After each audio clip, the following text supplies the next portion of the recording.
পুরী যেখানেই, মন ভরে ভক্তি সেখানেই। এই পথে শুধু আমি না, আমার সাথে আমার বিশ্বাসও আছে। রাধে রাধে বন্ধুরা, কেমন আছো তোমরা সবাই? আশা করি তোমরা সবাই অনেক ভালো আছো, সুস্থ আছো। আর পুরী ধাম থেকে তোমাদের সবাইকে আমার তরফ থেকে জয় জগন্নাথ। সকাল এখন 8:45 বাজে, আর সবথেকে আগে স্নান করে বেরিয়ে এসেছি চা খাওয়ার জন্যে। চা খাওয়ার পরে আজকের মঠেতে অনেক অনুষ্ঠান আছে। তো অনুষ্ঠান তো পরপর চলছেই। একটা বিশেষ অনুষ্ঠানের জন্যেই আমরা সবাই পার্টিসিপেট করব বলে এসেছি এখানে। আর দেখো, এই আমরা যেখানে রয়েছি, মানে এটা হচ্ছে ভারত সেবাশ্রম। আর এই সময়তে এখানে এদের আরতি হচ্ছে। আর ভারত সেবাশ্রমের ঠাকুরের আরতিটা মানে অপূর্ব, একদম ইউনিক, ডিফারেন্ট। আমরা যারা কৃষ্ণ মতে দীক্ষিত, আমাদের যে মন্দিরগুলোতে আরতি হয় আর এনাদের এখানে যে আরতিটা হয় না, একদমই ডিফারেন্ট। কোনো মঠে মন্দিরের সাথে কিন্তু এনাদের এই আরতির কোনো মিল নেই। দেখতে অত্যন্ত ভালো লাগে, এত সুন্দরভাবে মানে সিঙ্ক্রোনাইজড ব্যাপারটা। তো যাকে আরতি তো হচ্ছে অনেকক্ষণ। এবার আরতির শেষের পথে বেরিয়ে এসেছি বাইরে। ভাবলাম যে জায়গায় একটু সমুদ্রের ধার থেকে ঘুরে এসেছি। পুরী আসলে যেমন জগন্নাথ মন্দিরের দিকে মন টানে, তেমনই কিন্তু আবার সমুদ্রের দিকেও মন টানে। আর এই দেখো, মঠের বাইরে বেরিয়েই এই ছোট্ট ছোট্ট এদের সাথে দেখা হলো। কি এটা? ছানা পোড়া রসগোল্লা। আর এটা কি? হ্যাঁ, এটা কত করে? 10 কি ওটা?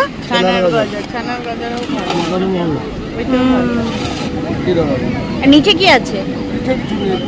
ওই যে কি যেন, ওই যে গোল গোলটা, ওটা দাও। ছানার জিলাপি। না, এটা না। হ্যাঁ, ওইটা। হ্যাঁ। ও আচ্ছা, এটা কত করে? 10। আমি খাবো না এটা।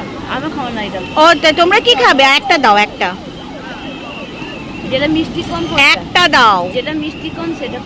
সব রসের মিষ্টি, ও নাকি মিষ্টি কম? মিষ্টি সবেতেই আছে। পুরো হালকা মিষ্টি। আমাকে ছানার গজা দাও। ধরো। না, আমি খাবো না। তুমি দাও, ওই পাতাটা দাও, ওনাকে পাতাটা দাও, এটার মধ্যে ট্রান্সফার করো, দিয়ে দাও। সমুদ্রের ধারে বসে বসে এত খাওয়া দাওয়া করে নিয়েছি, আর দুপুরবেলা আজকের আর প্রসাদ খেতেই পারলাম না, এত পেট ভরে গেছে। এখন সন্ধে হয়ে গেছে, আর সন্ধেবেলা একটা অডিটোরিয়ামে এই অনুষ্ঠানটা হচ্ছিল আমাদের মঠের তরফ থেকে।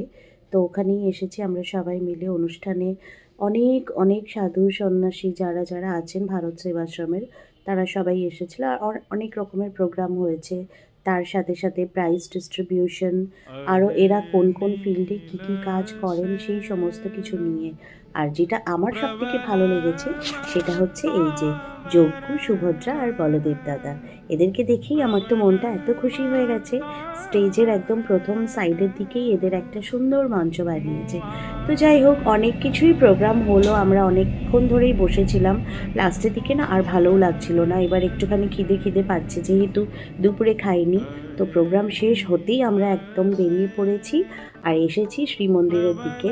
ভেবেছিলাম আজকে মন্দিরের ভেতরে গিয়ে আবার দর্শন করব, কিন্তু আনফর্চুনেটলি আজকের একজন কোনো ভক্ত ভেতরে বোধহয় বমি করে দিয়েছে মন্দিরে। তো তার জন্যে মন্দির পুরো বন্ধ করে দিয়েছে। মন্দিরের ভেতরে পুরো মহাস্নান যেটা বলে, মানে পরিষ্কার পরিচ্ছন্ন করছে, মহাস্নান সমস্ত কিছু হবে। তার জন্যে মন্দির একদম পুরো টানা 4 ঘন্টা বন্ধ। তো যখন মন্দিরের দর্শন খুলবে, ততক্ষণ যদি আমরা এখানে দাঁড়িয়ে থাকি, তো দর্শন করতে গেলে আবার ওইদিকে আমাদের মঠের গেট বন্ধ হয়ে যাবে। তো অনেকক্ষণ বাইরেই একটু ঘুরপাক খেলাম, বাইরে থেকেই পতিত পাবন জগবন্ধুর দর্শন করলাম, আর তারপরে এইবার চলে যাচ্ছি। তো আজকের ভিডিওটা কেমন লাগলো তোমাদেরকে? বাইরে থেকেই দর্শন করাতে পারবো, ভেতরে তো ফোন ক্যামেরা আমাদের অ্যালাউ না, অবশ্যই জানিও। খুব শিগগিরই তোমাদের সাথে আবার একটা পুরীরই নতুন ভিডিও নিয়ে দেখা করতে আসবো। Till then Radhe Radhe.